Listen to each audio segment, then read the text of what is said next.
रोखठोक, बेधडक आणि अचूक घडामोडींचा वेध घेणारं एकमेव बातमीपत्र आदर्श क्रांती मराठी न्यूज। असं कसं हे उलटच घडलं, भविष्याचं स्वप्न एका रात्रीतच मातीत गाडलं। गरिबाच्या घरातील 6 पशुधनावर महावितरणच्या काळाचा घाला, प्रसंगावधान राखल्याने मनुष्यहानी टळली, मात्र पशुधनावर बेतल्याने कुटुंब झाले उद्ध्वस्त। गरिबी काय असते हे गरिबाच्या घरातच जन्म घ्यावा लागतो। पै पै जमावून राणावनात फिरून काबाडकष्ट करून कसे बसे गरिबी सावरण्यासाठी एक एक पशु गोळा करून उदरनिर्वाह करण्यासाठी जीवनाशी संघर्ष करून आता तरी चांगले होईल, सुखाचे दिवस येतील आणि सुखात जीवन जगू हे स्वप्न उराशी बाळगून जवळबन येथील एका पारधी समाजातील कुटुंबावर महावितरणच्या गलथान कारभारामुळे एका रात्रीतच होत्याचे नव्हते झाले आणि भविष्यातील स्वप्न भंग झाले। एवढेच नव्हे तर सारे पशुधन गेले। नशीब बलवत्तर म्हणून मनुष्यहानी झाली नाही, मात्र पारधी समाजातील हे कुटुंब आज उघड्यावर आल्याने त्यांनी शासनाकडे मदतीसाठी धाव घेतली आहे। या गरिबाच्या घरातील 6 पशुधनावर काळाने घाला घातला असून प्रसंगावधान राखल्याने मनुष्यहानी टळली, मात्र हे संकट पशुधनावर बेतल्याने ही कुटुंब आज उघड्यावर आली आहे। ही घटना केज तालुक्यातील जवळबन येथे घडली असून पारधी समाजातील कुटुंबावर आज उपासमारीची वेळ आली आहे। सदरील कुटुंब हे महावितरण कंपनीकडे लेखी निवेदन देऊन आर्थिक मदतीची मागणी करत आहे।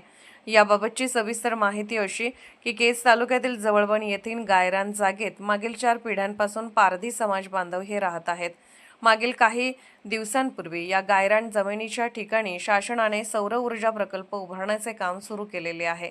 या ठिकाणी सौर ऊर्जा प्रकल्पाचे काम सुरू असल्याने या पारधी समाज बांधवांना तेथून घर सोडून जाण्याचे संबंधित यंत्रणेने सांगितले असता पारधी समाज बांधवांनी केज तहसील कार्यालयासमोर आमरण उपोषण केले होते।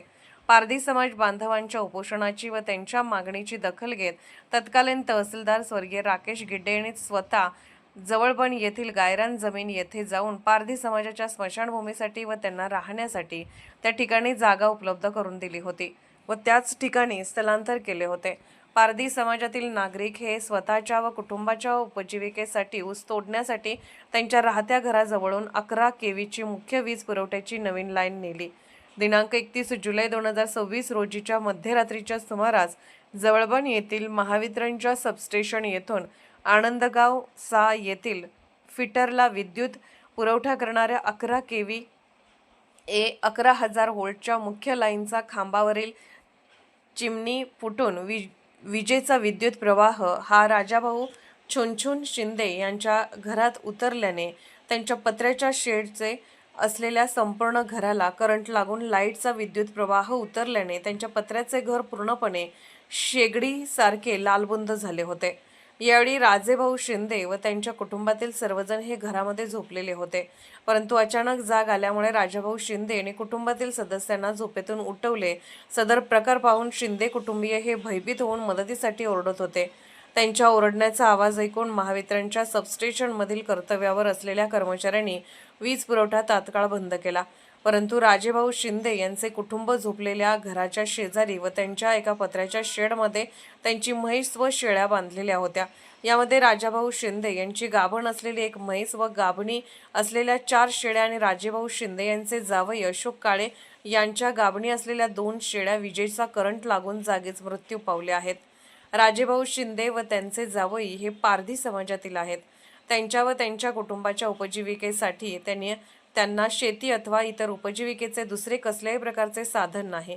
राजेभाऊ शिंदे व त्यांचे जावई अशोक काळे हे शेळ्या व म्हशी सांभाळून त्यांच्यापासून मिळणाऱ्या उत्पादनापासून त्यांच्या कुटुंबाची उपजीविका भागवत होते, परंतु सदरील घटनेमध्ये त्यांच्या उपजीविकेचे साधन म्हणजेच पशुधन हे मृत्यू पावले आहेत। त्यामुळे त्यांच्या व त्यांच्या कुटुंबाच्या उपजीविकेचे साधन गमावल्याने आज रोजी त्यांच्यावर त्यांच्या कुटुंबावर उपासमारीची वेळ आलेली आहे। या प्रकरणी तलाठी मंडळ अधिकारी, पशुवैद्यकीय अधिकारी, वडगाव पोलीस ठाण्याचे पोलीस व महावितरण कार्यालयाचे अधिकारी कर्मचारी यांनी या घटनेचा केलेला पंचनामा व पशुवैद्यकीय अधिकारी यांनी शेळ्या व सदरील म्हशीचे केलेले पोस्टमार्टम या सर्व